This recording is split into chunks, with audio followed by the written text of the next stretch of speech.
municipality such as this. That's Mr. G. Edward Griffin.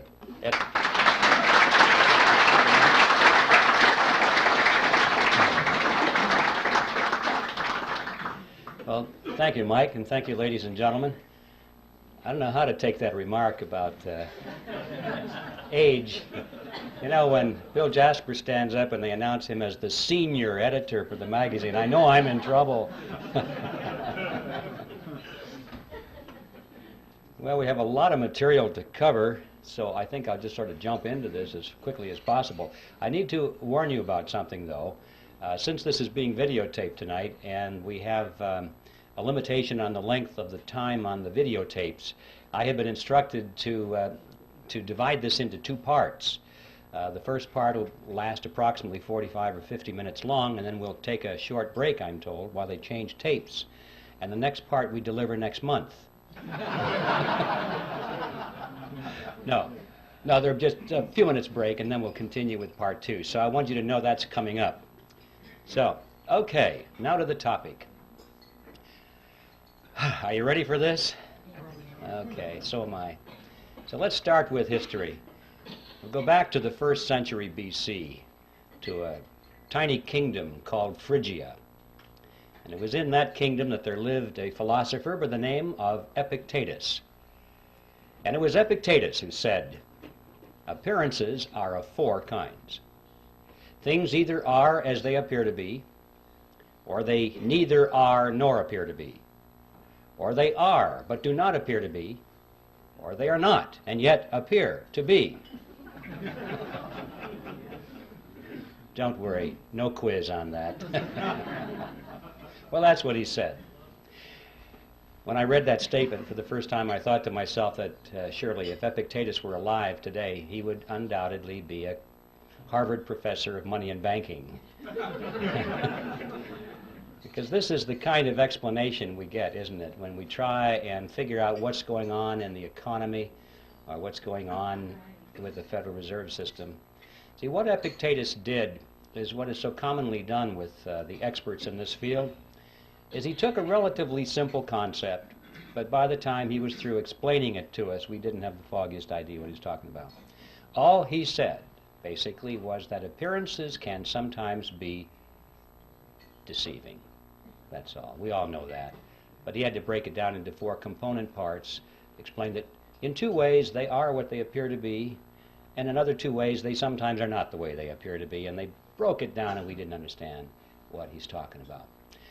Nevertheless, I thought that this statement by Epictetus was a brilliant clue for an outline or a theme for my presentation. Because you know, if there's anything in the world that is an appearance that is deceiving, it is the Federal Reserve System. And in particular, it is one of those appearances of the fourth kind, which, as I'm sure you all remember, are those which are not and yet appear to be. So that's going to be my theme tonight. I'm going to come back to it now and then if I remember to do it, and use it as kind of a punctuation point, because this is perhaps at the most fundamental level the most important thing we need to know about the Federal Reserve System, which is that it is an appearance of the fourth kind, something which is not and yet appears to be. When I did my research on this topic, I came to the conclusion, which may startle you folks here, that the Federal Reserve System does not need to be audited.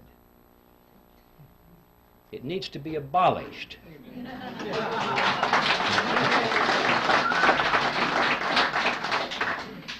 And the reason I say that is because I'm sure that if they audited the Federal Reserve System, they would find out that it's doing exactly what it's supposed to do. There's no secret there. There's no shenanigan going on behind the scenes. It's all out in the open. If we'll just study the Federal Reserve System on the basis of what we know already, if we'll read their literature, if we'll dig into the history, we find out that it's one of the greatest scams of all history. Out on the surface, it doesn't need an audit. An audit, I'm sure, would merely delay the process for a couple of years, give the American people the false impression that something is being done about this problem, and at the end of 2 years they'd say, well, the books are clean. I came to the conclusion that the Federal Reserve needed to be abolished for 7 reasons, actually, and I'd like to read them for you now. I've stated them in rather concise terms. Hopefully they'll have some shock value so you can remember them. And here they are. First of all, it is incapable of accomplishing its stated objectives. 2, it is a cartel operating against the public interest. 3, it is the supreme instrument of usury. 4, it generates our most unfair tax. 5, it encourages war. 6, it destabilizes the economy. And 7, it is an instrument of totalitarianism. Now, I don't know what you think about those 7 points. I know that a lot of you are totally in agreement with it. I can tell by your reaction. I trust that there are some skeptics here tonight. I hope there are. Otherwise, I feel like the minister talking to the choir. Usually there are skeptics in my audience, and frankly, those are the ones I'm most interested in talking to. And for the skeptics, I'm sure that you're thinking, those sound like pretty far-out statements. How could you ever demonstrate them to be true? But I think you would agree, regardless of your preliminary conclusion about those statements, that if any of them could be proven to be true, there would be good enough reason to abolish the Federal Reserve System. So let's take a look and see whether they can be supported. Time doesn't permit to go into all 7 of those here this evening, but I would like to splash around on at least the first 4 of them to show you that indeed there is ample evidence to support these conclusions. And I think the best place to begin with all of this is where the action was, and that is the creation of the Federal Reserve System. And that takes us directly to the title of my book, The Creature from Jekyll Island. You can almost hear the music being played in the background as they do some kind of a spot commercial to sell this book. I have to admit I had a lot of fun with that title because I had this fantasy in my mind that someday it might be in a bookstore window and people would pass by and think, oh, it's a sequel to Jurassic Park. But anyway, that will never happen, I'm sure. The fact of the matter is, for those of you who know a little bit about this topic, the title has quite a bit of meaning in it. And we have a lot to learn by exploring what that meaning is. First of all, Jekyll Island is a real island. It's off the coast of Georgia. And it was on that island back in 1910 that the Federal Reserve System was conceived at a highly secret meeting that took place there. And what I'd like to do is talk about this meeting and show you that, in fact, the Federal Reserve was created there, and that there was a lot of secrecy surrounding it. And then we'll be confronted with the question, why the secrecy? When things are done in secret, there are often things to hide. And we'll explore what it was that they wanted to hide. And when we finally understand what that was, we'll be face to face with one of the most important facts about the Federal Reserve System that is not generally known.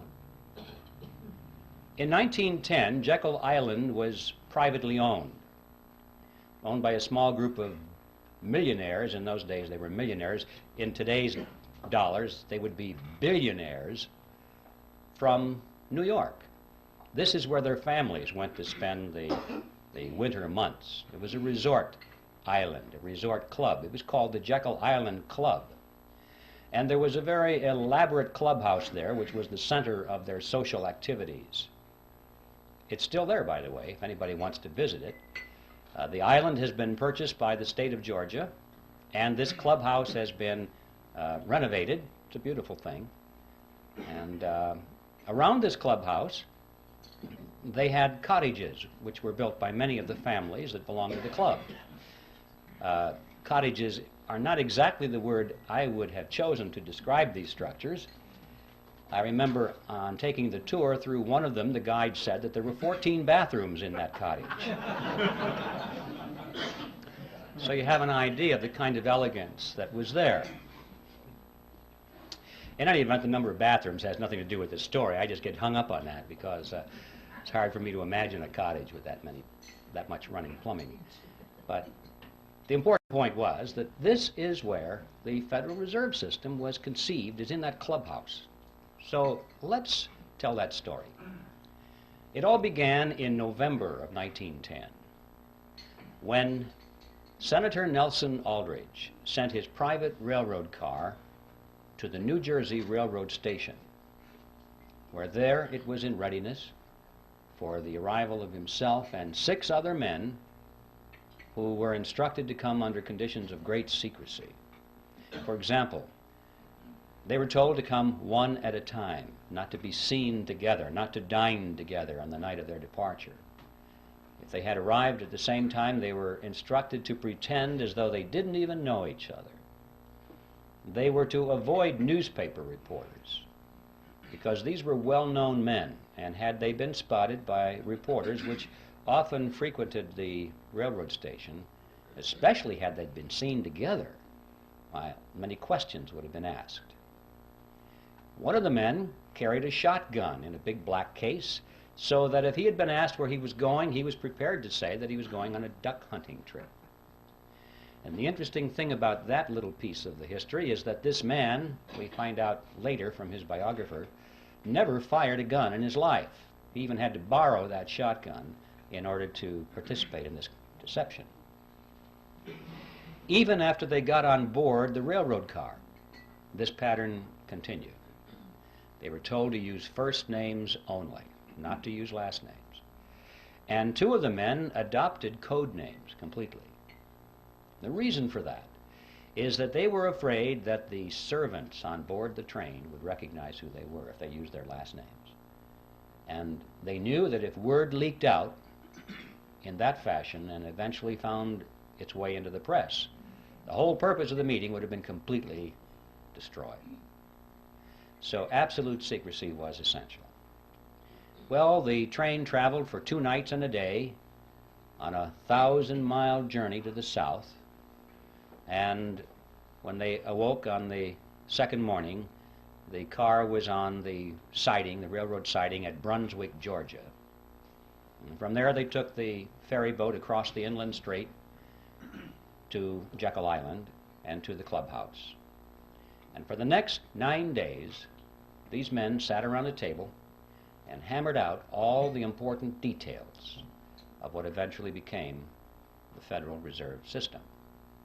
And incidentally, if you visit that clubhouse today, you can walk down to the end of the one corridor there, and on a door is a brass plaque. And it says, "In this room, the Federal Reserve System was created."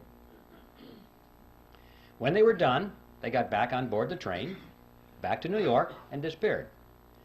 And for quite a few years after that, these men denied that any such meeting ever took place. It wasn't until after the Federal Reserve was firmly established that only then did they begin to talk openly about it. They wrote books on it. One of them wrote a magazine article, and they gave interviews to newspaper reporters. And so now, many years later, it's possible for us to go to the public record and find in print detailed descriptions of what happened at that meeting. Well, who were these men? The first one I've already mentioned, the one with the railroad car, Senator Nelson Aldrich, who was the Republican whip in the Senate. He was also chairman of the National Monetary Commission, which was that special committee of Congress which was created for the purpose of proposing legislation which was to reform banking. That was the idea. Banking needed reform. And the American people were greatly concerned in those days over things that were going on in the banking industry. People were losing their money in the banks because they weren't keeping their promises to hold their deposits in reserve. There were runs on the bank, and the banks couldn't pay the people back. But most of all, they were concerned over the concentration of financial power that was in the hands of a small group of very powerful and large banks in New York on Wall Street. This is what they called the money trust. That was the name, and it was a very popular expression in the newspapers. And quite a few politicians were elected to office on their campaign promise to break the grip of the money trust. President Wilson was one of those politicians, by the way. So, that was the purpose of the National Monetary Commission, which was to propose legislation which eventually became the Federal Reserve Act to break the grip of the money trust over the financial markets of America. Aldrich was a business associate of J.P. Morgan. He was the father-in-law to John D. Rockefeller, Jr., which means, of course, that eventually he became the grandfather of Nelson Rockefeller, our former vice president. You remember his full name was Nelson Aldrich Rockefeller, so he derived his middle name from his famous grandfather. The second person at the meeting was Abraham Piatt Andrew, who was Assistant Secretary of the Treasury. He later became a congressman, but he was very prominent in banking circles. Frank Vanderlip was there. He was the president of the National City Bank of New York, which was the largest and the most powerful of all the banks in the country, representing the financial interests of William Rockefeller and the international investment firm of Kuhn, Loeb and Company. Henry Davison was there. He was the senior partner of the J.P. Morgan Company. Charles Norton was present. He was the president of the First National Bank of New York, which was another one of the giants. Also, there was Benjamin Strong, who was the head of J.P. Morgan's Bankers Trust Company. And incidentally, 3 years later, when the Federal Reserve System was finally created, he became the first head of the system. And finally, there was Paul Warburg, who was probably the most important of all the men there because of his knowledge of banking as it was practiced in Europe. Paul Warburg was born in Germany. He eventually became a naturalized American citizen. He was a partner in Kuhn, Loeb and Company. He was a representative of the Rothschild banking dynasty in England and France. And through all the years of his banking in America, he remained in very close contact with his brother, Max Warburg, who was the head of the Warburg Banking Consortium in Germany and the Netherlands. Paul Warburg was one of the wealthiest men in the world. And those of you who are Little Orphan Annie fans, you'll remember Daddy Warbucks. Well, Paul Warburg was the real Daddy Warbucks, after whom that character was named. And everyone at the time knew it. I have his photograph in the book. If you'd like to compare his picture to the drawing rendition of Daddy Warbucks, you'll see the similarity between Warbucks and Warburg. And also, while we're on the subject of cartoon characters, anyone who's played Monopoly will remember the drawing of the capitalist with the handlebar mustache and the cigar. That's J.P. Morgan. Those are the 7 men who were on Jekyll Island, and as incredible as it may seem, they represented approximately 1/4 of the wealth of the entire world. And these are the men that sat around a table on Jekyll Island and created the Federal Reserve System. What's going on here? Should arouse our curiosity a little bit. It didn't just happen. Well, speaking of it just happening, for the skeptics, you're probably wondering, did it really happen that way? Perhaps Griffin is exaggerating this to make a point. Well, yes, it really happened that way, and to illustrate that, we could go to a lot of documentation, but to simplify this, I'd like to just read for you a short excerpt taken from one article written by Frank Vanderlip, who was one of the attendees at that meeting. And this was written in the Saturday Evening Post, and it appeared on February 9, 1935. And this is what Vanderlip said. I do not feel it is any exaggeration to speak of our secret expedition to Jekyll Island as the occasion of the actual conception of what eventually became the Federal Reserve System. We were told to leave our last names behind us. We were told further that we should avoid dining together on the night of our departure. We were instructed to come one at a time, and as unobtrusively as possible, to the railroad terminal on the New Jersey littoral of the Hudson, where Senator Aldrich's private car would be in readiness, attached to the rear end of a train to the south. Once aboard the private car, we began to observe the taboo that had been fixed on last names. We addressed one another as Ben, Paul, Nelson, and Abe. Davison and I adopted even deeper disguises, abandoning our first name. On the theory that we were always right, he became Wilbur and I became Orville, after those two aviation pioneers, the Wright brothers. The servants and train crew may have known the identities of one or two of us, but they did not know all, and it was the names of all printed together that would have made our mysterious journey significant in Washington, in Wall Street, even in London. Discovery, we knew, simply must not happen. Well, why? What's the big deal here? What's wrong with a group of bankers getting together in private and talking about banking or banking legislation? And the answer to that question is provided by Vanderlip himself in the same article. He said, if it were to be exposed publicly that our particular group had got together and written a banking bill, that bill would have no chance whatever of passage by Congress. Why not? Because the purpose of the bill was to break the grip of the money trust. And ladies and gentlemen, it was written by the money trust. It's as simple as that. Had that fact been known from the very beginning, the public would never have accepted it as a means of breaking the grip over the money trust. And we would never have had a Federal Reserve System because the scam would have been exposed from the beginning. This was like having the fox build the hen house and install the security system.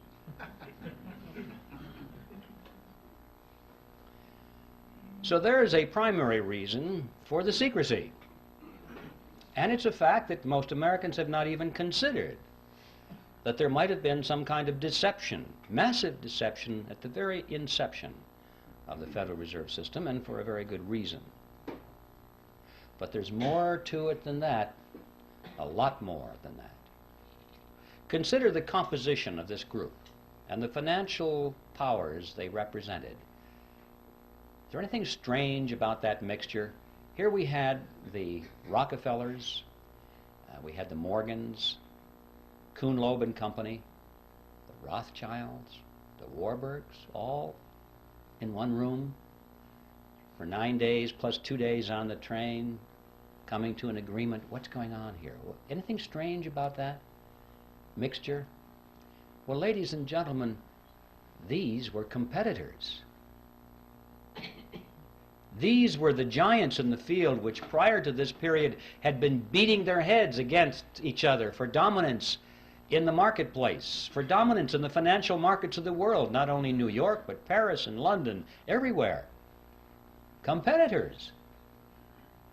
This is extremely significant because it happened at precisely that point of American history when business was undergoing a major ideological transition.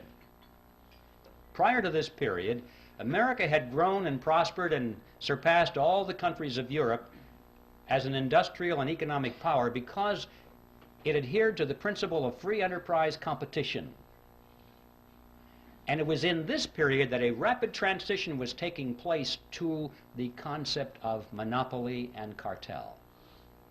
Going back, in fact, to the old world concept which had held Europe back for all these years. Monopolies and cartels were becoming the order of the day in America. It was John D. Rockefeller I who said it. He said, competition is a sin. He believed it. All of his biographers quote him on that one, by the way. And he and others of these industrialists of the period were devoting all of their time to the elimination of competition. They did not believe in free enterprise competition at all. They knew that the road to riches and power was through the elimination of their competition.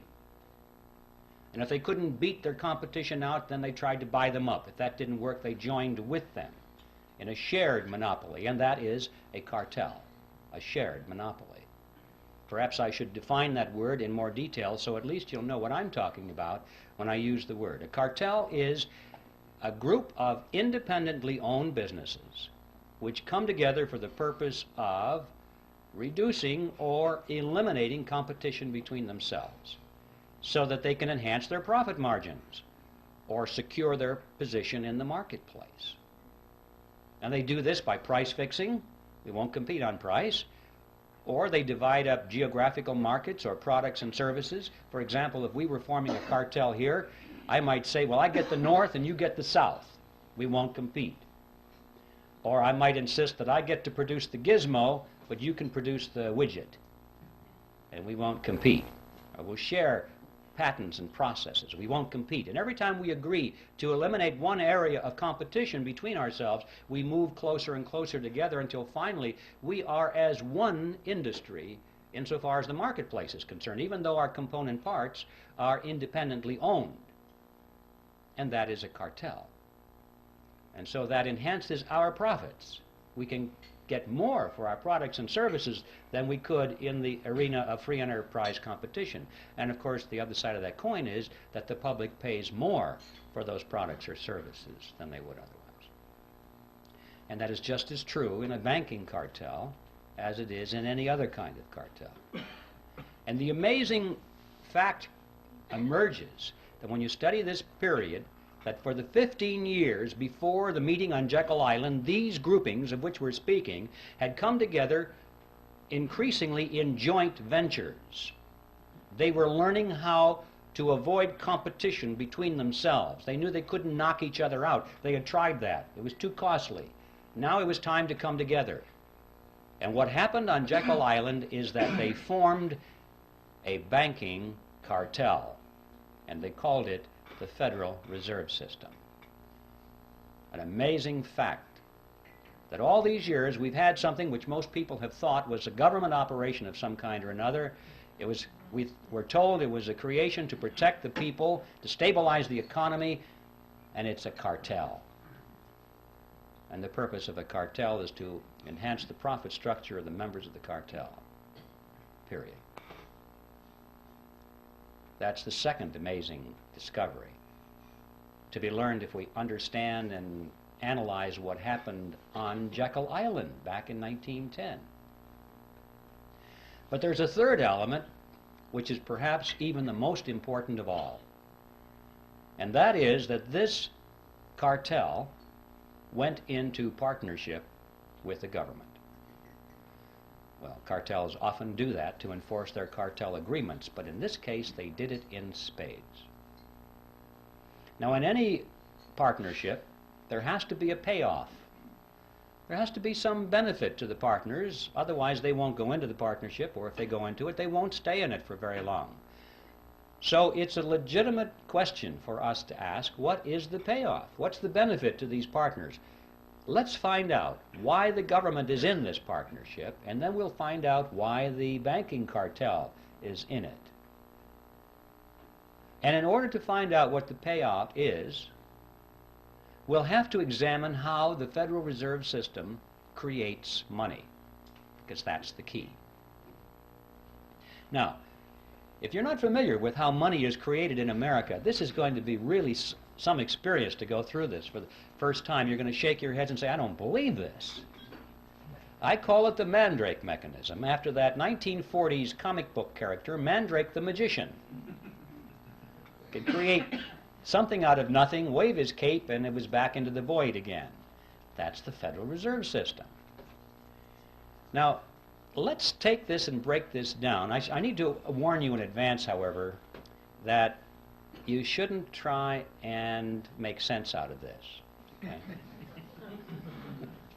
Because you'll blow a fuse if you think this makes sense. Just remember, this is your plain old American scam that we're talking about here. It's that simple. And I'm going to strip away all of the banker terminology and all the accounting terminology and use just plain old plodding English to make it comprehensible. In spite of that, however, I want you to know that everything I'm going to tell you from a technical point of view is 100% accurate, in spite of the simplicity of the language. Okay, with that by way of preliminary, let's get right to the Mandrake mechanism itself. It starts with the government side of the partnership. It starts in Congress, when Congress is spending money far and beyond what it takes in taxes. How can Congress spend more money than its income in taxes? Basically what happens is the Congress goes down to the Treasury and asks for, let's say it's $1 billion more that they need this day. And the Treasury official says, you guys got to be kidding, we don't have any money here. You spent it all long ago. Everything we taken in taxes is long spent. And Congress says, well, we kind of figured that was the case, but we thought somebody might have dropped by and left some money. They said, we know what we'll do. We'll borrow the rest of it. So they go down the street to the printing office. Now notice they're not going to print money. They're going to print certificates. Nice, big, fancy certificates with borders on the corner and an eagle at the top and a seal at the bottom, and it'll say United States Treasury bond or note or bill, depending on the length of maturity. And it's so impressive, it almost looks like money. But if you hold it up to light, it really says I owe you. That's all they are. And so Congress takes it and it wants the public to step forward and loan them money in exchange for the IOUs. Sometimes that's called buying bonds. No, you're not buying anything. You're loaning money to the government and getting an IOU in return. And a lot of people in the private sector and institutions are anxious to loan money to the government. Why? Because they have heard that it's the best investment you can possibly make, the most secure investment, because it is backed by the full faith and credit of the United States government. And that people aren't quite sure what that means, but it sure sounds good. And so they lend the money. Well, just in case there's anyone here in doubt as to what that means, I'd like to explain it to you. The full faith and credit of the United States government means that the federal government solemnly promises to pay you back your money plus interest. If it has to take everything you've got in the form of taxes to do it, it will do it. It's a promise to tax you. And people don't think this thing through. They think, oh, it's wonderful. It's a wonderful investment, and I'm going to get some of my money back. Anyway, that's a little side issue. The government is able to borrow a tremendous amount of money and therefore spend more than it takes in taxes through this process. But never enough. They always need more than that. Not to worry, they say. They walk further down the street to the Federal Reserve Building. Now the Fed has been waiting for them. That's one of the reasons it was created. They walk in there and the Federal Reserve officer opens up his desk drawer, pulls out a big checkbook, and he writes a check to the United States Treasury for $1 billion and hands it to them. Now we need to stop and ask a question. Where did they get that money? That $1 billion, that's a lot of money. Who put the money into that account for the Federal Reserve so they could give it to Congress or to the Treasury? And the answer is, there is no money there. There's absolutely zero. There's just a checkbook. Well, if you and I were to do that, we would go to jail. But they can do it because Congress wants them to do it. This, in fact, is the payoff. This is the benefit to the government for being in the partnership. The government can go to the Federal Reserve and obtain instant amounts of any amount of money they want without having to confront the taxpayer and say, we're going to raise your taxes for this money directly.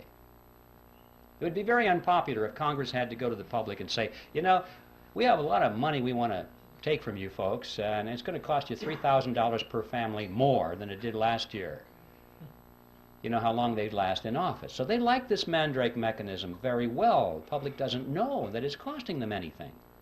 It's just how it works somehow.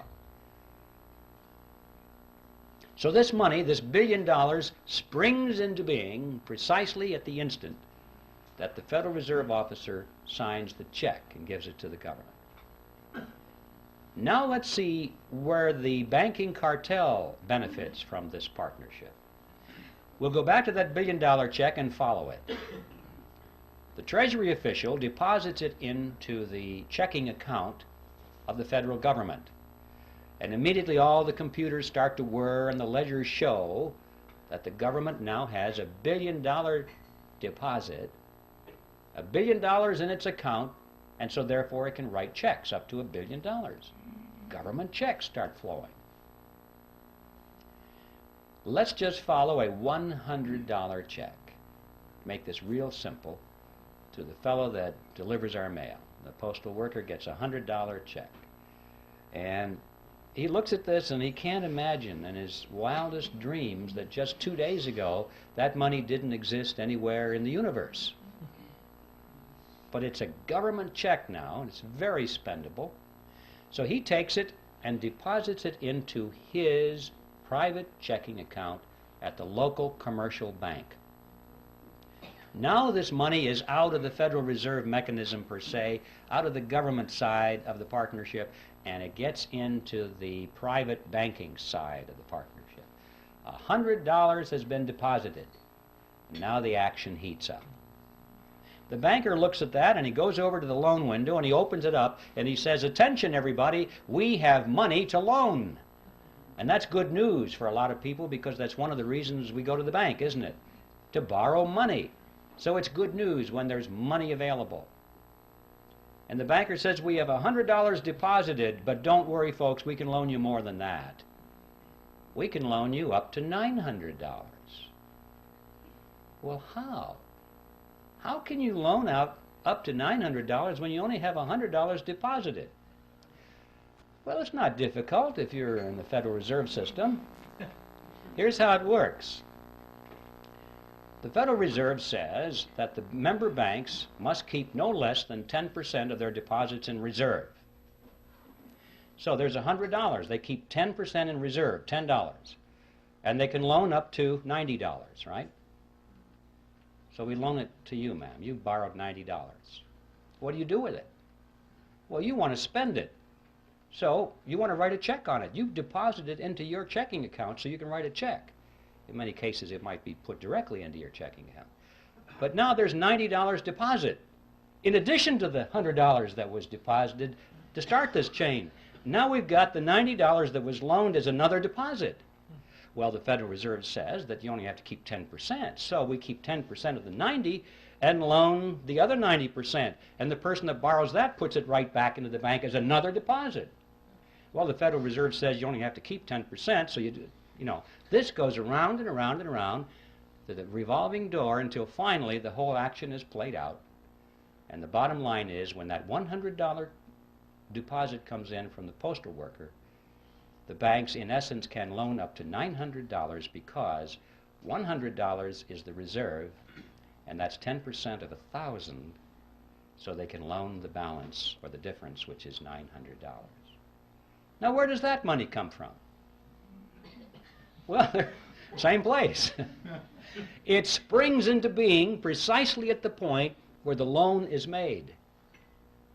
It didn't exist before, anywhere. Now notice the important thing here. The money that's created out of nothing and given to the government spends for its purposes. But the money that's created out of nothing by the banks is not spent by the banks, it's loaned by the banks to you and to me, and we pay interest on it. Not too shabby. Interest on nothing. I wish I had a magic checkbook like that, where I didn't have to have any money, just a checkbook. And I could write checks, $10,000, $20,000, $100,000 all day long and loan them to you folks, and you pay me interest on it. You see? Not too shabby at all. This, in fact, is the payoff to the commercial banks in the cartel.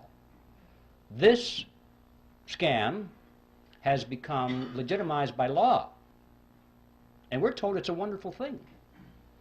We think our banking system is wonderful. but it's a scam. Not only interest on nothing, but perpetual interest on nothing, because notice, once this money is created, if you pay it back, they have it on their ledger as a credit. They can loan it out again to somebody else, and the whole object is to keep loaned out. They don't like the money not loaned out because you can't earn interest on it. When it's in the inkwell, it doesn't do them any good.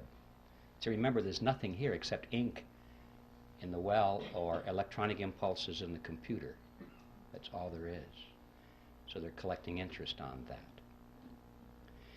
But that's not the end of the process. That is how money is created in America, but that's not the end of it because it has consequences. What impact does that have on us? Are we involved in this in any way? Well, yes, we are. I've heard people say, gee, those fellows are really smart. I guess they deserve to be rich. You know, as though it didn't affect them in any way. Let's follow it. This money that's created out of nothing goes into the economy, and it dilutes down the value of the dollars that were already out there. It's like pouring water into the pot of soup. It dilutes the soup. And so the economy is diluted by these new dollars, and prices start to go up, or they appear to be going up. It's the process called inflation. I say appear to go up because prices really don't go up, ladies and gentlemen. What's happening is that the value of the dollar goes down. Right. That's what we're witnessing here.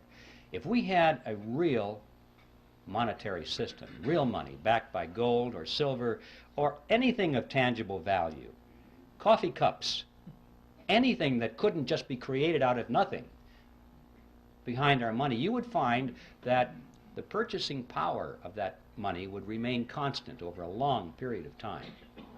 And to illustrate that point, it's interesting to know that if we had lived in ancient Rome and had a 1-ounce gold coin, we would have been able to buy a fine toga, a handcrafted belt, and a pair of sandals. That was the price. So today, what can we buy with a 1-ounce gold coin? We can walk into any men's store and buy a really fine suit, a handcrafted belt, and a pair of shoes. The real price of these items hasn't changed in thousands of years when expressed in terms of real money. But when expressed in terms of these things we carry around, we call them dollars. They're not. They're really Federal Reserve notes. They buy less and less and less because they keep creating more and more and more of them, and they dilute the economic soup. But we still haven't followed this to the end of the trail. We've lost some purchasing power through this thing called inflation. But how many people ask the question, who gained it?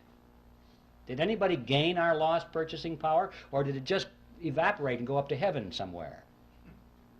Somebody gained it, didn't they? But we don't know who. Let's follow it. The people who gained our lost purchasing power were those who were at the point where this fresh money was injected into the economic soup. Those at the nozzle get dollars that look the same as all the other dollars, and they have them first, and they can spend them at full purchasing power. But by the time the person who gets those dollars then gives them to the next person and the next person, it goes out toward the edge of the pot, where most of us are, and it gets diluted down. But the ones up there at the nozzle are the ones who have gained our lost purchasing power. Who are they? Well, we know that the government is one of them. That's where the billion-dollar check started, isn't it? That was the beginning of this whole process. The government spent that money first. And then, of course, those who work for the government and those who have government contracts and those who get grants and so forth get the next wave, and they're not doing too bad either, and it starts out from there. But what about on the banking side? Who got that money first off? Well, the people that came up to the loan window. They were the first ones to get it. Now, this comes as no surprise to anybody here, I'm sure, that in times of inflation, it's a good thing to borrow. Everybody tells you that because you say, you know that you're going to borrow $1 and you pay it back with quarters or 50-cent pieces because inflation erodes the value of those dollars. So you know to borrow is to gain. And the people who don't borrow, who save, they're the ones who are losing. But notice, however, that this gain that the borrower gets, he has to turn right around and give to the bank in the form of interest on nothing. So he doesn't really gain at all. It appears to be gain, it's paper gain, but his gain actually goes back to the bank as interest on nothing. Now yes, during times of inflation, his paper assets expand. Golly, this real estate looks like it's worth a lot of money right now, but then the economy contracts. And he's wiped out. He doesn't have anything. And notice that when you go to the bank and you go to borrow some of this nothing money, did they expect nothing from you in return? No. They want you to sign over it and pledge as collateral your car, your house, your assets, hard assets, not nothing assets. So when the economy contracts and you can't continue to make those payments, they get your marbles. So the bank will do all right, whether it's expansion or contraction. So what's the answer to the question? Who gains? Who got your lost purchasing power? Big surprise, ladies and gentlemen. The two members of the partnership called the Federal Reserve System. It's the government and the members of the banking cartel. Those are the ones who got your purchasing power. Now there in a nutshell is an overview of the Federal Reserve System. And I guarantee you, ladies and gentlemen, you're not going to read this in any textbook on the subject. And I can also tell you that you now understand everything there is of importance to know about the Federal Reserve System. The payoff on the government side is that they're able to tax their people, and don't forget inflation is a tax. You pay it, you have no escape. It's a hidden tax, but it's a tax just the same. And so the government is able to tax the people without them even knowing they're paying the tax. And on the banking cartel side, they're able to collect perpetual interest on nothing.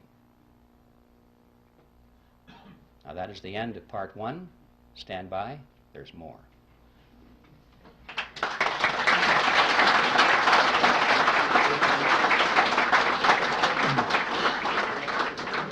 Ladies and gentlemen, we'll take a 5-minute break, and let's keep it to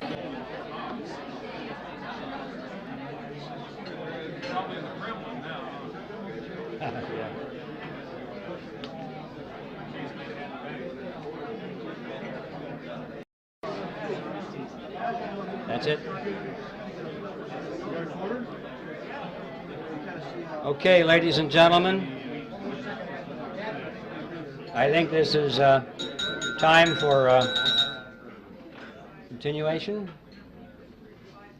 Everyone refreshed? Anybody want to open up a bank?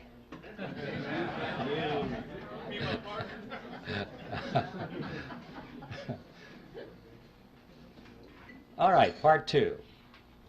We'll go back to Jekyll Island. We have much to learn there. In fact, if we just analyze what happened on Jekyll Island, we can figure out almost everything that's going on today, even though that happened back in 1910. And one of the things that they had to resolve there was what to call this creature of theirs. This partnership between government and the commercial banks was not new with the Federal Reserve System. In fact, this concept was created back in Europe in the 16th century, and it was perfected with the Bank of England in 1694. This is the kind of thing from that date forward that all of the governments of Europe adopted. Now, they didn't call it a mandrake mechanism like I do. They called it a central bank. That's the technical name for this partnership. If you want to look this process up in a textbook or an encyclopedia, you'll find it listed under central bank. So the central banks were created in Europe in the 16th century. And there's very good reason for that.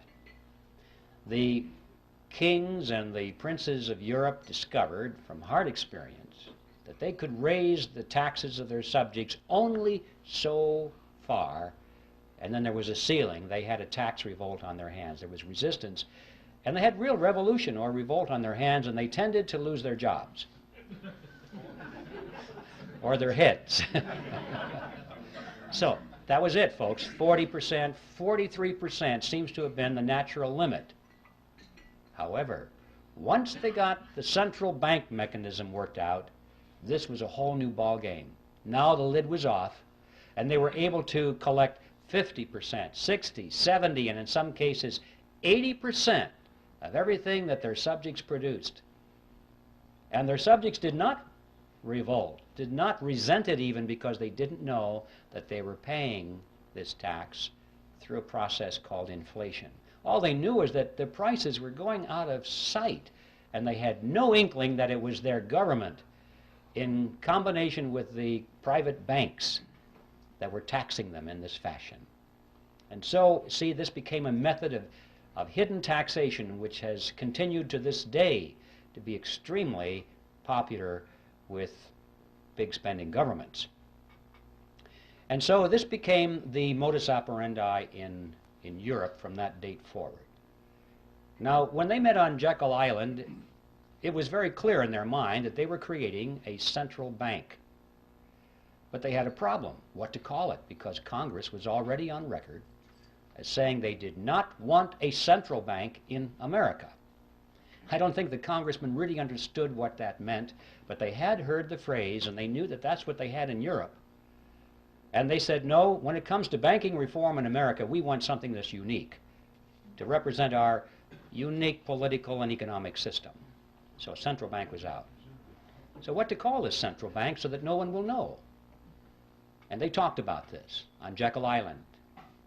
And this is what they concluded. They said, first, let's use the word federal to make it seem like it's a government operation.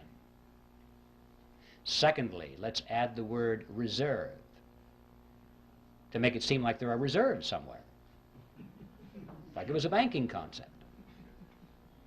Third, let's add the word system. And this was very important, far more than we might think today, because remember, the major concern was this concentration of financial power in New York. And they had to sell the American people on the idea that this was a diffusion of power over a system of banks. And so they talked about 10 regional banks, and finally they said, no, that's not enough. We'll have 12 regional banks and diffuse the power away from New York, or at least make it appear that way. And they'll build those big buildings in all these regions, and the local yokels can come and look at the buildings and say, golly, we got one of them out here too. You know? And the impression was that because these buildings were out there, that the power was pulled away from New York and diffused throughout a system of Federal Reserve banks.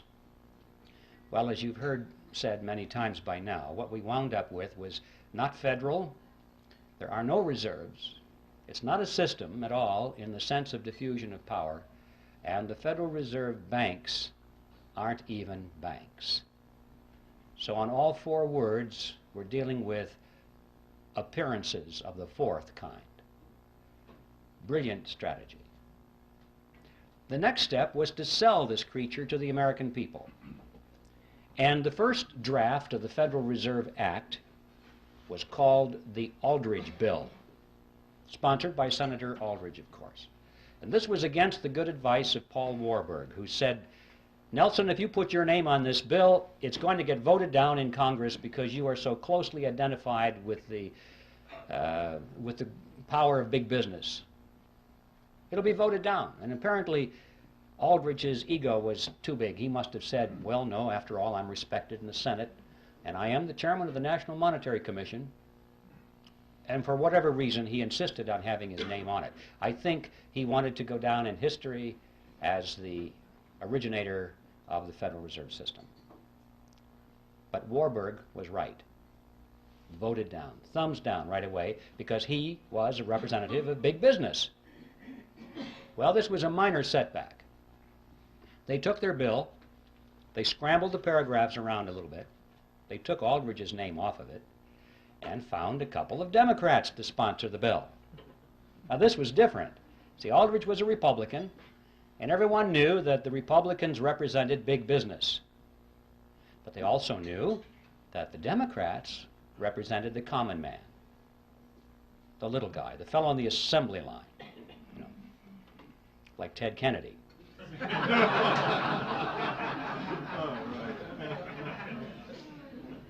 So they found a couple of millionaire Democrats to sponsor the bill. They got Carter Glass from the House and Senator Robert Owen, who was a very successful banker. And now they sponsored the bill. It was the Glass-Owen bill, and this was different. This was a Democrat bill, and it began to receive very popular consideration in Congress. Next, Aldrich and Vanderlip began to give speeches and statements to the press condemning the bill that they had written. They said, this will ruin the banks. This will be terrible for the nation. And by the time this was printed in the newspapers, the average person read that and said, oh, I guess the big bankers don't like this bill very much. It must be pretty good. You know, you have to give these people credit. They were not stupid. They didn't get to be where they were through stupidity. They understood mass psychology, they understood politics, and they played their cards exceedingly well. Next, these same individuals who were condemning the bill were privately financing it. They were behind all the lobbying activities in Washington. They personally paid for the creation of what was called grassroots study clubs that came up all over the country, held public meetings, and disseminated brochures extolling the virtue of the Federal Reserve Act. They gave large amounts of money to some of the better-known universities and created new departments of economics, handpicked their own people to be the professors, to chair those departments, and then those men began to speak publicly and write scholarly essays about how wonderful the Federal Reserve System was. And then, at the insistence of Paul Warburg, who was always the master strategist in this, they added several good provisions to the act. When I say good, I mean provisions which restricted the power of the Federal Reserve System to create money out of nothing. The kind of provisions you and I might have endorsed. And Warburg's associates said, Paul, what are you doing? We don't want those things in there. This is our bill. And his response was classic. He said, relax, fellows, don't you get it? Our object here is to get the bill passed. We can fix it up later. That's exactly what he said. When no one is looking, everyone is focusing on the bill now. Let's get it in. Fix it up later, and indeed he was right. It was because of provisions such as those that they won over the support of William Jennings Bryan, who was the leader of the populist movement, a real defender of the common man, in his mind at least. He looked at that bill, and previously he had opposed it because he said it was the bill of the bankers. They would create money out of nothing, he said. And he looked at those provisions and he said, oh, well, I guess with those in there, I can support the bill. And with the elimination of his opposition, the road was cleared, and it was inevitable what would happen. They did fix it up later. Since the Federal Reserve Act was passed, it has been amended over 100 times, and nobody has noticed. All of those original provisions, which were sound, were long ago removed, and many, many more have been added which greatly expand the power and reach of the Federal Reserve System. A big bunch was added back in 1980. It just extends the power of the federal government to areas that you can't even imagine. We're talking previously about being able to create money out of government debt, American government debt. They can now create it out of foreign debt. Any country in the world. Any country in the world can offer a bond, an IOU, and our Federal Reserve System is now empowered by law to convert that into American money. Even corporate debt, they can convert that into American money. There's no limit whatsoever. And nobody has noticed. So Warburg was right. They fixed it up later.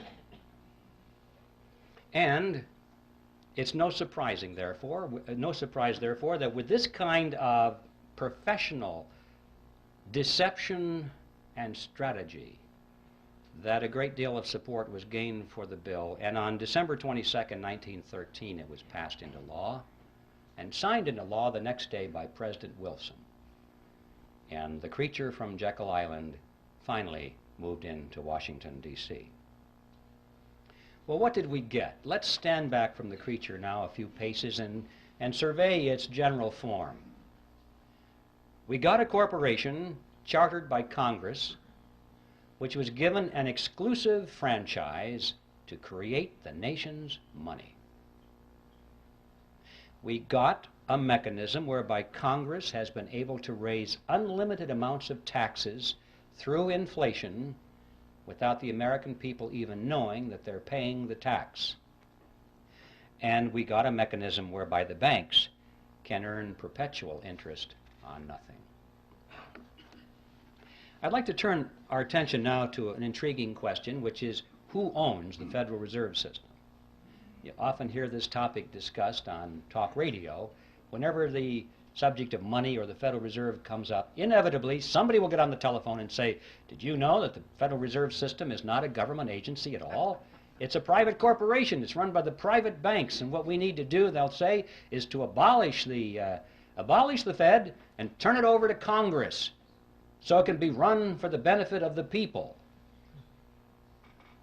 Well, I'd like to deal with that because this involves a half-truth and a non-solution. Let's start with a half-truth first. It is true that the Federal Reserve System is not an agency of the federal government. As I mentioned before, it is a corporation chartered by Congress, and like all corporations, it has stock certificates. And these certificates are held, in this case, by the member banks within the system. All the banks, remember this is a cartel, independently owned banks make up this system. They hold the stock certificates. All right. Now up to that point it looks as though this has all the attributes of a privately held corporation, but that's as far as it goes. Because these stock certificates do not carry with them any of the powers of private ownership. For example, the holders of these stock certificates cannot sell them. Well, if you can't sell something, you don't really own it, because that's one of the tests of ownership, is your freedom to dispose of it in any way you wish. Also, the larger banks have put up more capital into the system than the smaller banks. It's not a lot of money, but it's related to their assets. The larger banks put up more, have more stock certificates than the smaller banks, and yet regardless of that, all of the banks have one vote. So there's another violation of the principle of private ownership. Furthermore, that vote doesn't buy anything of substance. These banks cannot vote for their national management. The Federal Reserve System is run by the Board of Directors of the Federal Reserve System, the National Board, and its chairman, all of whom are appointed by the President. The stock certificate holders have no voice in that whatsoever. The only thing they can vote for are the members of the board of their local regional banks, so-called banks. But guess what? The chairman and the vice chairman of those regional banks are appointed by the national board.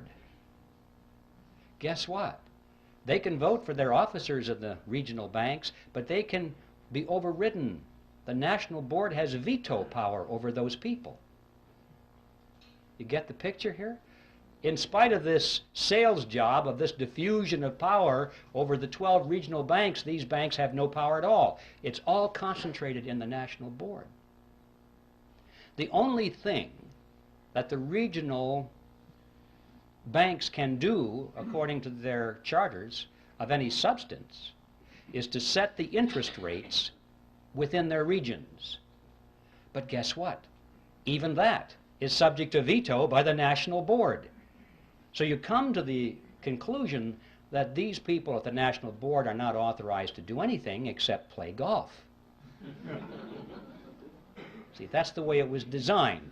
This fiction of this diffusion of power throughout the system was just to sell it to the American people in 1913. It's a vestige. It serves no function whatsoever today at all and was never designed to.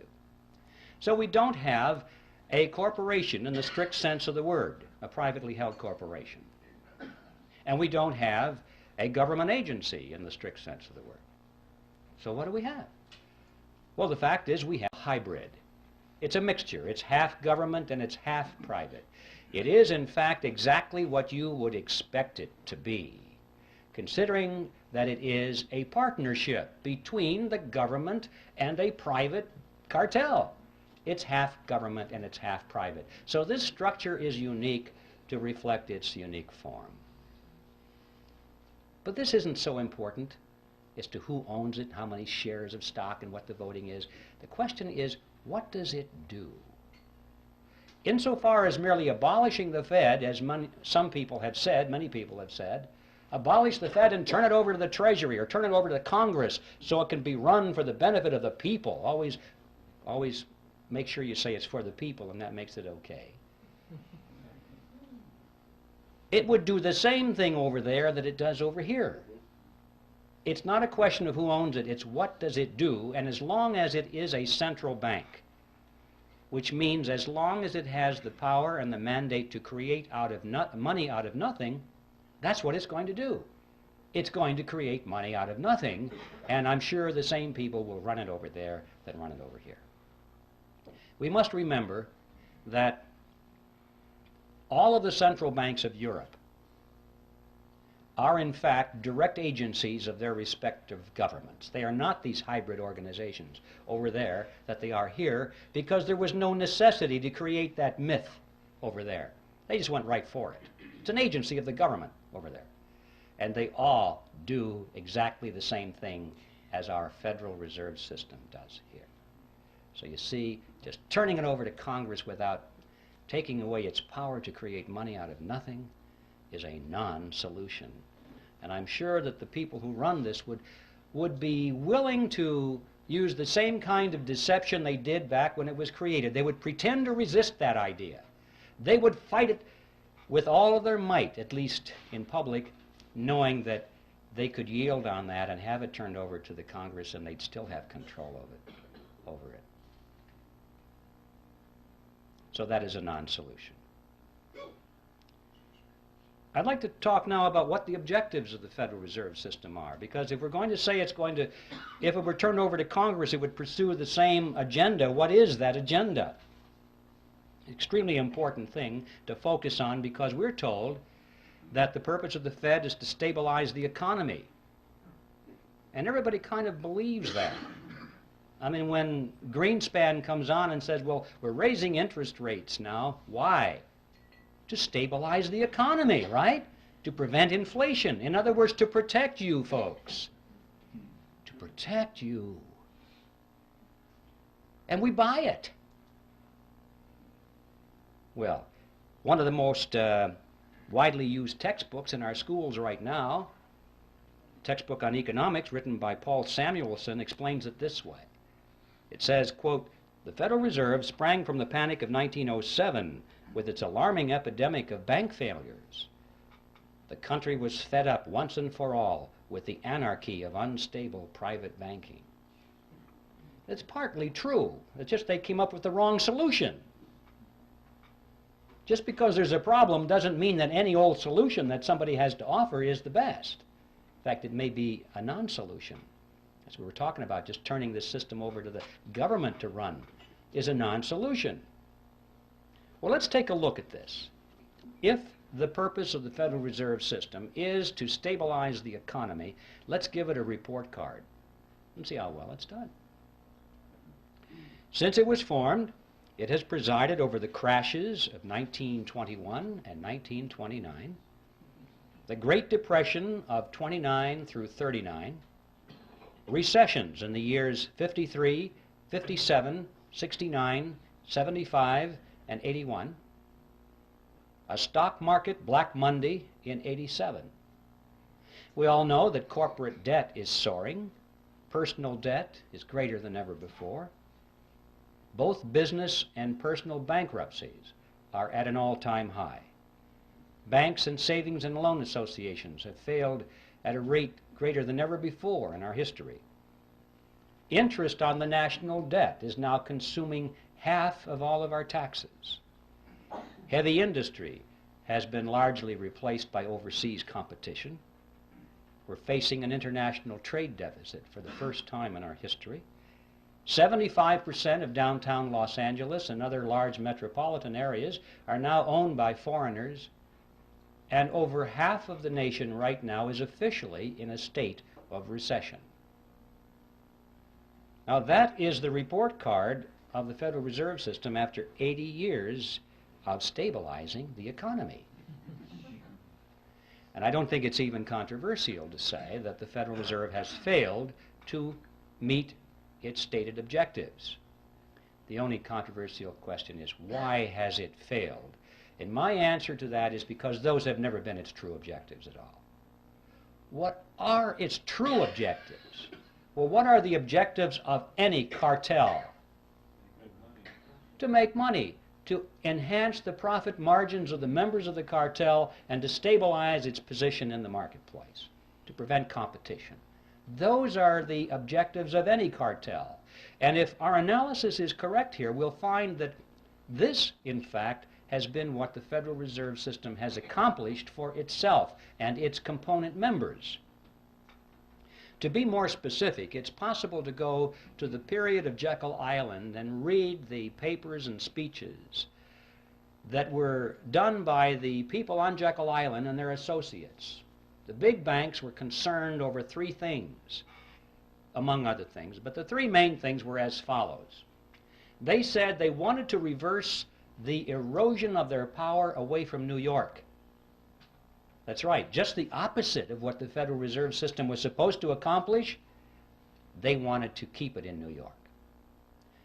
They were concerned because as the nation was spreading westward and southward, new banks were springing up all over the frontier. And more of the capital assets of the nation were moving in that direction. Yes, they still had the lion's share, but every year the percentages went down a little bit. And they could see where that chart was going.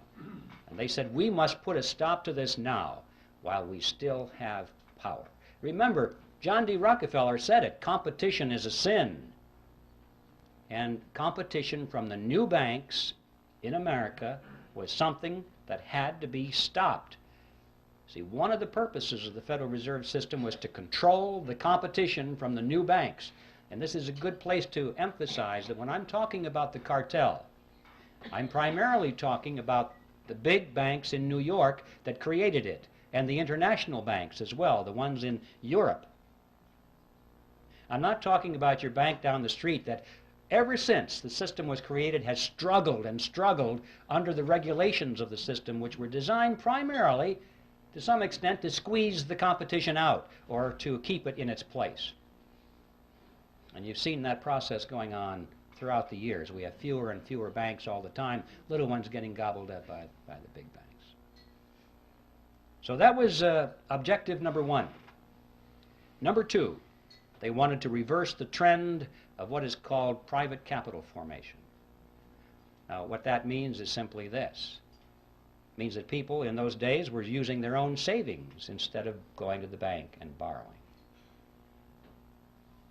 Corporations in particular found that it was better for them to withhold some of the dividends from their stockholders each quarter, put that money into a sinking fund, let it accumulate, or let the capital form, as they say, capital formation, and then use their own money to build the new factory or launch a research and development project or whatever, instead of going to the banks. And the banks were extremely concerned over this trend. They racked their brains. How do we get businesses to come back to the banks and borrow money again? And their answer was quite simple. If you were a banker, you would know how to do that. The answer is to lower interest rates, to make those rates so attractive that you'd be crazy not to go to the bank and borrow the money at those interest rates. It's so much easier than saving. Well, why didn't they just lower interest rates? Because that was 1913, ladies and gentlemen, and they couldn't. Money was real money in those days. It was backed by gold and silver. There was no lever on it.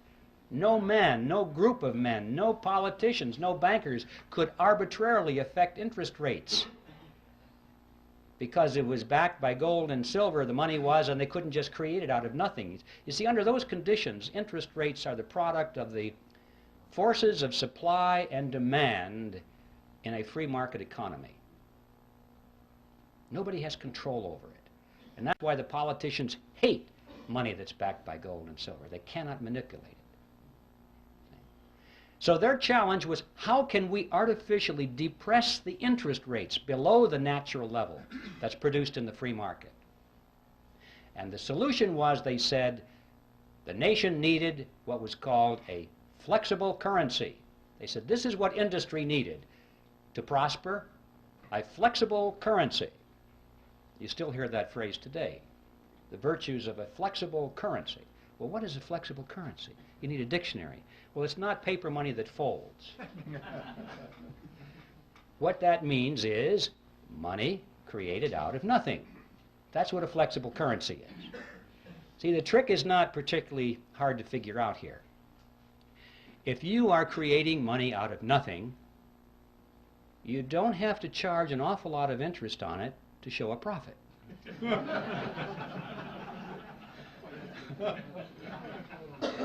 See, it's as simple as that.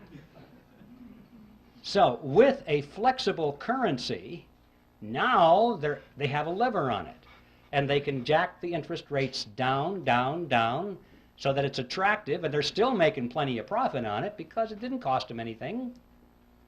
And they have reversed the trend toward private capital formation.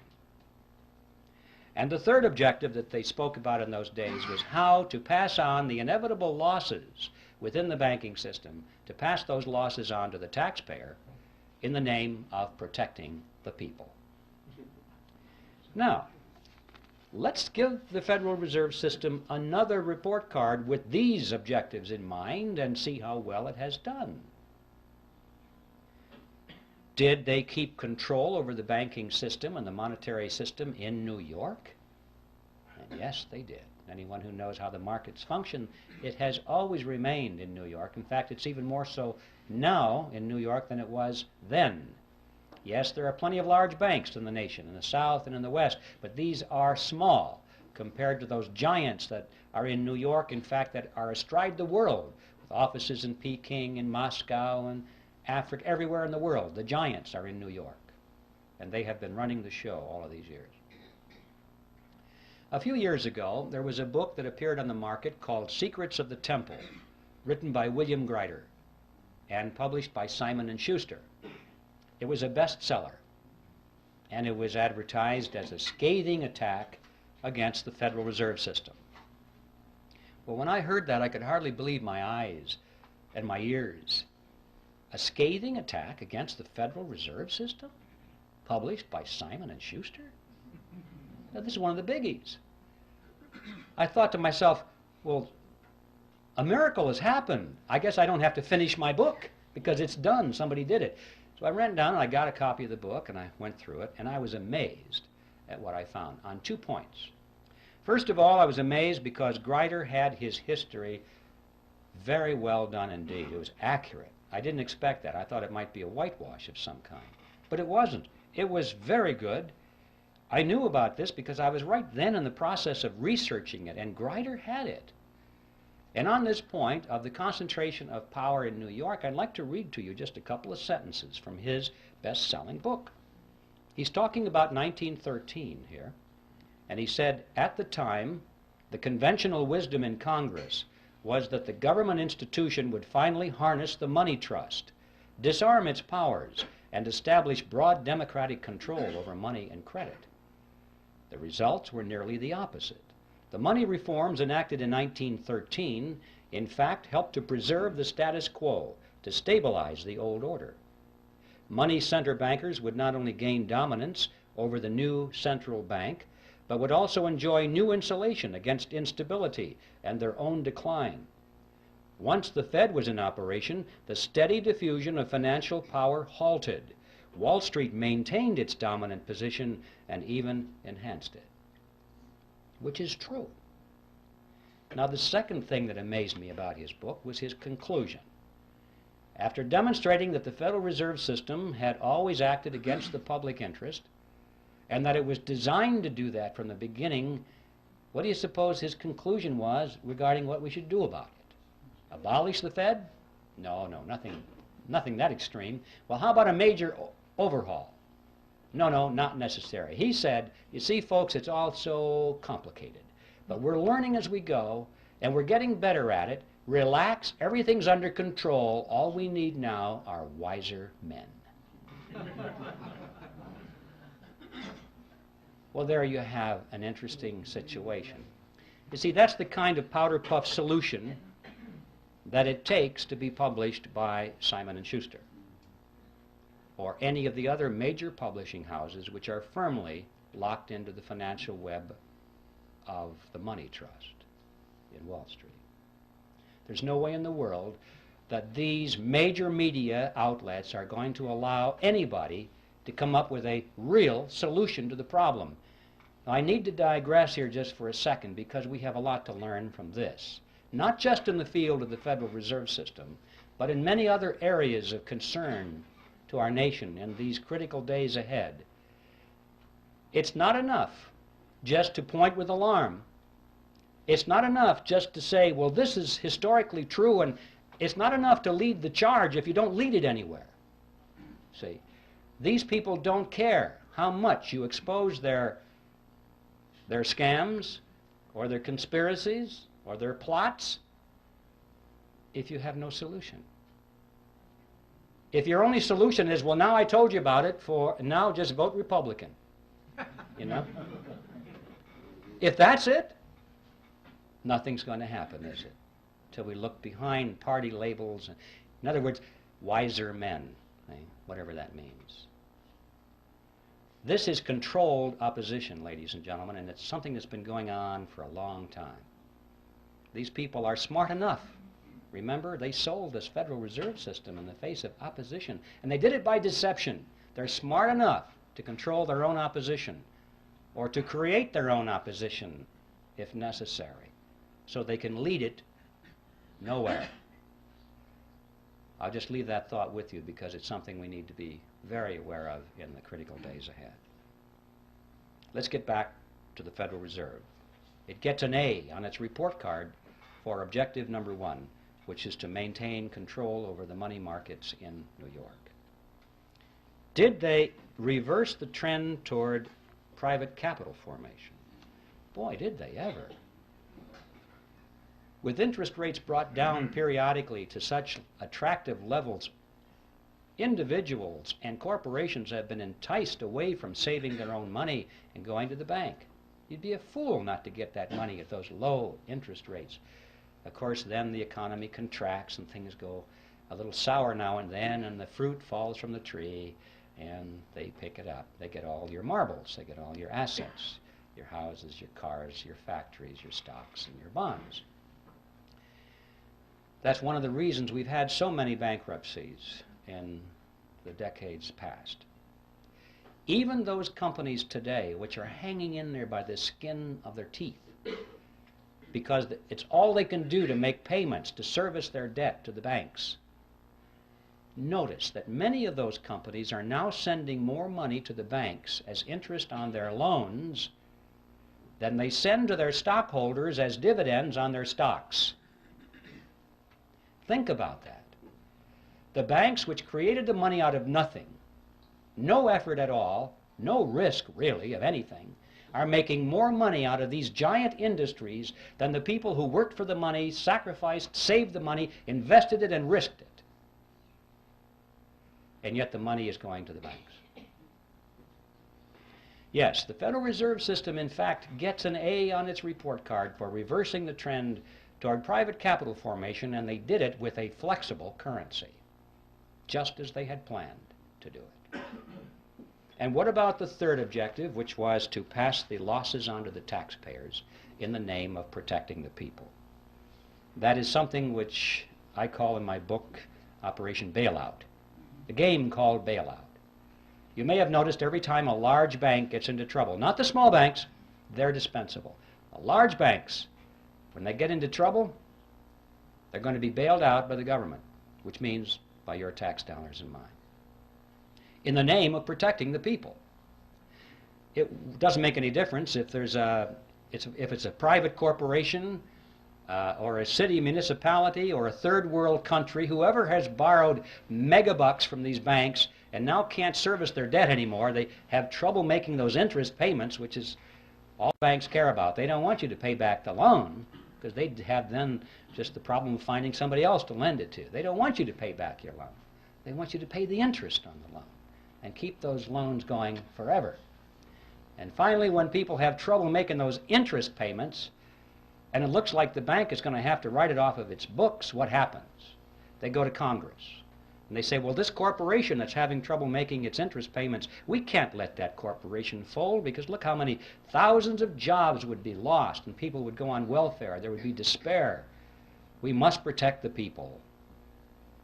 Or if it's a third world country that can't make its interest payments anymore, they say, well, we can't allow that to happen. We must make those payments for them in some way or another, because if that venerable bank had to write that huge loan off of its books, it would technically be bankrupt. And if it were bankrupt, it might have to close its doors. If that bank were to fall, it's such a huge bank, it'd be like a domino, and it might knock the other banks down too, and we could have a major economic crisis on our hands, and look how the people would suffer. And so Congress dutifully always responds. Remember, Congress is the partner in this scam. Always rushes in and says, yes, we can't allow those bad things to happen to the people. And so they vote the money to guarantee the loans or make outright payments in some very creative fashions so that the interest can continue flowing to the banks. Some of the more memorable games you may have missed over the recent years: Penn Central Railroad was bailed out in 1970, Lockheed Corporation that same year, Commonwealth Bank of Detroit in 1972, New York City in 1975, Chrysler in 1978, First Pennsylvania Bank in 1980, Continental Illinois, the largest of the banks so far, in 1982, and of course we know how many third world countries out there have had their debts funded. The money comes from the IMF World Bank so they can continue making their payments, and the IMF World Bank gets their money from the Federal Reserve System, and the Federal Reserve System gets it from us in the form of that mandrake mechanism and the hidden tax called inflation, or direct taxes in some cases. The Federal Reserve System gets an A on its report card on all three of its true objectives. My final topic is a short one, and it has to do with usury.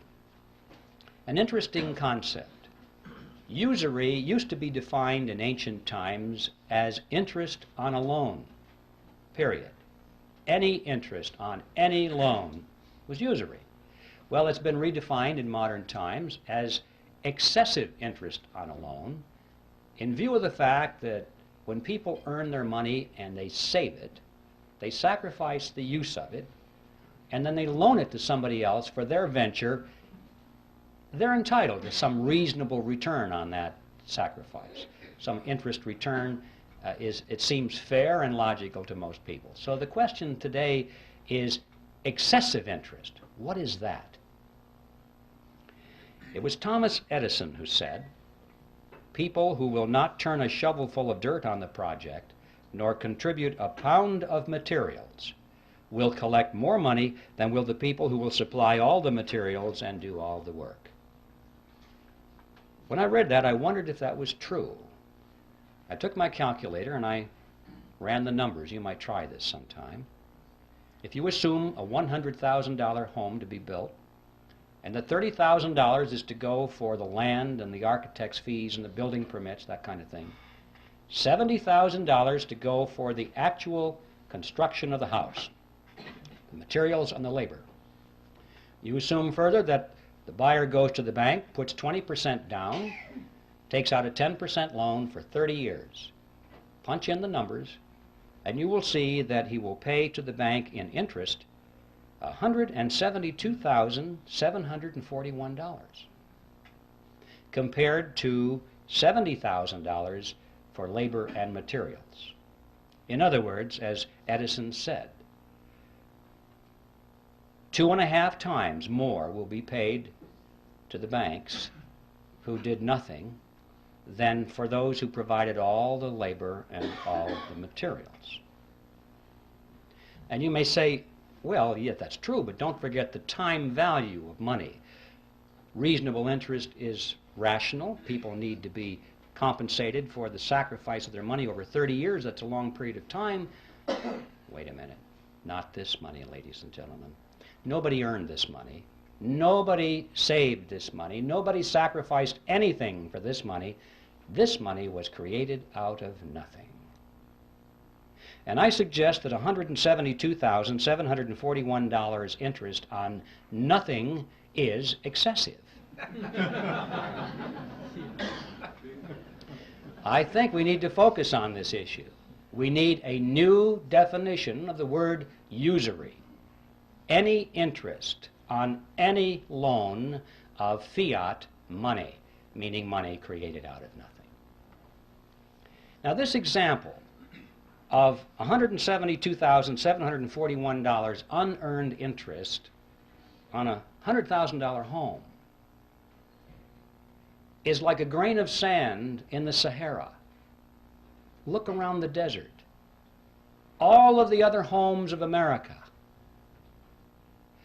all the factories, all the machinery in the factories, all of the high-rise buildings, the hotels, all the airplanes, the automobiles, the farm equipment, the farm structures, everything that we have, we're looking at a similar relationship here. This is staggering. To consider the amount of money that is in this huge, wide river of wealth flowing into the banking cartel because the money was created out of nothing. It's such a wide river of wealth, you can't even think across it in your mind. It's perpetually moving into the banking cartel. This is a dead short across the productive capacity of America. This is money that should be going to the people who produce and who create, instead of being siphoned off through a scam. Think of what our standard of living could be if it weren't for this dead short across our economy. Well, where is this money going? This river, where is it flowing? You get the mental picture that maybe it's going into a lake somewhere or behind a dam. All this money is rising, accumulating. People are getting richer and richer and richer. No, not so. It's not how it works. They're spending the money. What are they spending it for? Well, they're not spending it for more yachts and more mansions.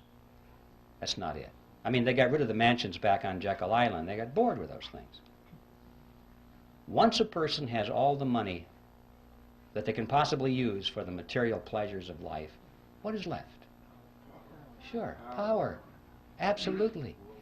They are spending this money for power, ladies and gentlemen, to acquire power over you and me and our children. They're literally buying up the world with it. But I don't mean they're buying up the real estate or the hardware. They're buying up control over people. Technically, in sociological terms, they're buying control over the power centers, which means those groups and institutions through which people live and work and follow leadership and accept information. People are always associated in groups, and they work in groups, they move in groups. And these groups have heads of them, leaders. And this money has been going for many years to acquire influence, if not control, over the leaders of these power centers in society. So they can therefore indirectly influence and control you and me.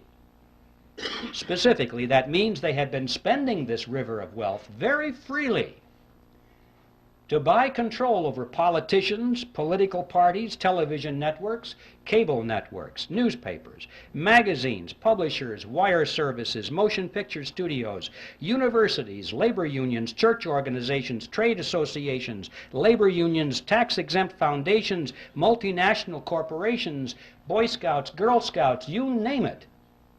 Make your own list. I guarantee you, if you have a large, influential organization which influences people, you will find that this river of wealth has been flowing partly into an attempt to acquire control over the leadership of these institutions and organizations, especially those which are offered as opposition, especially those which supposedly are to stop this whole process from happening. Now, this has not only been going on in America, but this has been going on in every nation of the world, pretty much in the industrialized nations as it has gone on here. But I'd like to call your attention to what's been happening in the so-called third world, or the underdeveloped nations. This process is now complete. It's not going on, it's finished. They literally have bought those nations. Have you ever wondered what's going on there with the IMF, World Bank? Every once in a while on the back page of the newspaper you read that Congress once again authorized another $100 billion or so to go to the World Bank. And then it explains very carefully that this money is being used for humanitarian reasons. It's being used to uplift the standard of living of these poor people. That is an appearance of the fourth kind if you ever saw one. It's not being used for that at all. If it is, they're not doing a very good job, because after all these years, you cannot point to one of those countries which has had its standard of living raised one iota by this vast expenditure of money, because it was never designed to do that. The money does not go to the people. It does not go to the industries or the businesses of those countries where it might have a chance of raising the standard of living. It goes to the politicians, doesn't it? It goes to the governments of those countries, and it is used specifically to perfect and strengthen the control mechanisms over their people. Usually this starts out as an inefficient dictatorship, but by the time they get the UN money, it ends up as an efficient dictatorship. They have a better organized and equipped army. They have a better paid bureaucracy, more people in the bureaucracy. They have more ways of controlling their subjects. They have food chains that they can offer to their friends and deny it to their enemies. This money is used to build totalitarian systems in every country that you want to point to and analyze. You see, these people, these leaders of these countries, for the most part, couldn't care less about the standard of living of their subjects as long as they live well. They live in their mansions, have their yachts, their jet aircraft, and they go to New York and live in the Waldorf Astoria while they attend United Nations meetings. They're very happy with that. They have no ideology. Communism, socialism, fascism, capitalism, what difference does it make? Where's the money? That's it with these people. We know how welfare families in this country can be second, third generation families, and there's no hope at all of getting them off the dole because they can't imagine any other way of life. This happens at the international stage, too. We're dealing with countries now that are second, third, in some cases fourth generation welfare governments. They don't know how to survive unless that money comes free through the International Monetary Fund and the World Bank, means from us. There's no way in the world they're going to break free from that. These countries, ladies and gentlemen, have already been purchased, lock, stock, and barrel, in this fashion, and they are now in place in the New World Order. And they're simply waiting for us to show up. And that's the other side of the coin, because not only does this transfer of wealth to these countries from us not raise their standard of living, but it does in fact help to lower ours. And this too is part of the plan. A strong nation is not a candidate for surrendering its sovereignty. But if a nation can be brought to its knees, if it is hungry, desperate, if it has chaos on its in its streets, if it has political turmoil, then the people in that nation will much more likely accept any solution that's offered to them by their government or by a world government. If there's anarchy in the streets, as we saw in Watts, in Los Angeles, people were joyous when the soldiers showed up. They were joyous because this now was an end to anarchy. It was a dress rehearsal. They won't care whether the helmets on these people are blue or brown.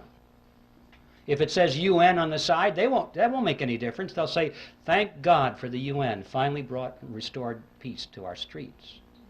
And if people are hungry and they're out of work and they don't know what to do in the economy, they'll be so thankful for a UN monetary unit which has purchasing power a little bit. Thank God for this UN money, because the old American dollars are kaput. Don't know what to do with them. This is the plan, ladies and gentlemen, to weaken America. And so that's the process. And I'm mentioning this because I want to emphasize to you that what is going on here has nothing at all to do with wealth. The name of the game now is power. Well, now what are we going to do about this? Obviously, if we just restrict our attention to the subject which is ours tonight, the Federal Reserve System, the answer is clear. We have to slay the creature, but how are we going to do that? The creature was created by Congress, and that's how it's going to be slain. Congress can do it and will do it if we build enough fire under those chairs in Washington. I think it was Clyde Watts, General Clyde Watts, years ago, said, he was speaking of judges in those days, but he could have as well talked about congressmen. He said, they may not see the light, but they can feel the heat. And this is true.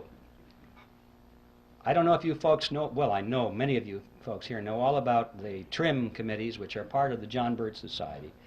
They have proven themselves to be excellent ways of getting some of these big spenders out of Congress. It just happened. We saw, but I think it was 30 of them replaced.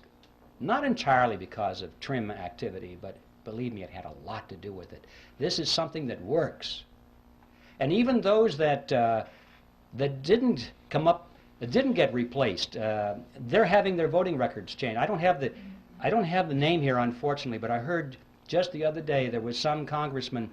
We had the letters shown to us there. Here was a guy with his voting record it was very bad. He was voting for big government and higher taxes.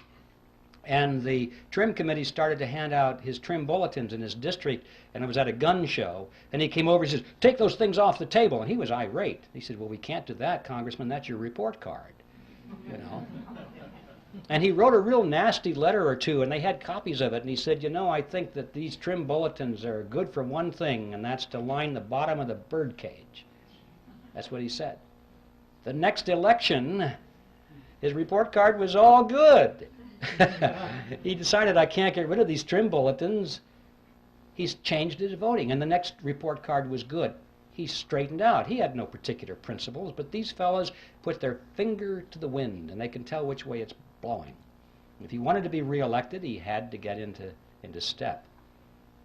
And I know that a lot of these people go around saying, well, I've been trying to warn my constituents of this danger for many years, once the fire is built under their seats. So that is a very important program, and we can do it simply by exposing the voting records of these people and not just taking their words.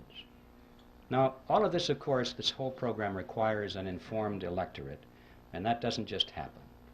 You don't inform the electorate just by wanting it to happen. You have to have quality educational materials. You have to know that they're accurate. You have to be able to rely on them.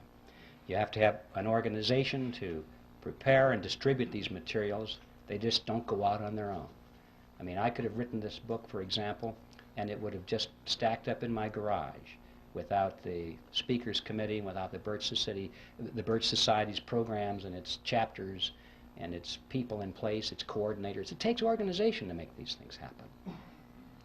And of course, not the least of which it takes leadership, which has proven its ability and its expertise, particularly its integrity, so it can offer real solutions instead of non-solutions, and leadership which is not going to be purchased and run by the opposition. And of course, that is the mission of the John Birch Society. If there's anybody here who's not a member yet, I just want to tell you that the Society is an ideological army, and the time has come to enlist. I think it was Patrick Henry who put it pretty well. He said, "Our brethren are already in the field. Why stand we here idle?" Now, the bad news is that time is running out. It used to be that I told people that about some of these problems, and they would say to me, could never happen in America. You're just exaggerating, you know. And now they say, how much time do you think we have left? Because you can see it. It's all around us. The New World Order is being built around us. We have a world army being built, a world court being built, a world taxing authority being built, a world trading authority being built. It's being built all around us. You realize right now, as we speak, over half of our standing military is now serving under foreign officers. This thing is going rapidly, ladies and gentlemen. So, we're running out of time. But the good news is, we still have time. We still have time, and we have the freedom to work. We can do it if we'll work like the Dickens, like our freedom and our lives depended upon it. They do. That's precisely what does depend on it. So instead of being sour about how late the hour is, we should rejoice over the fact that we still have freedom. We still can meet like this. We can hold public meetings. We still have elections. We can still throw these scoundrels out. So what we need to do now is just get to work and do that which we must do. We can still overthrow the government of the United States every 2 years without firing a single shot if we'll simply discharge the responsibility of citizenship, which comes along with being free men. So that's my message with you, ladies and gentlemen, and that is that whatever it is you plan to do for your freedom or your country, do it now. And a good place to begin is to send Epictetus back to Phrygia. And let's convert that mammoth appearance of the fourth kind into a disappearance of the first kind. Thank you.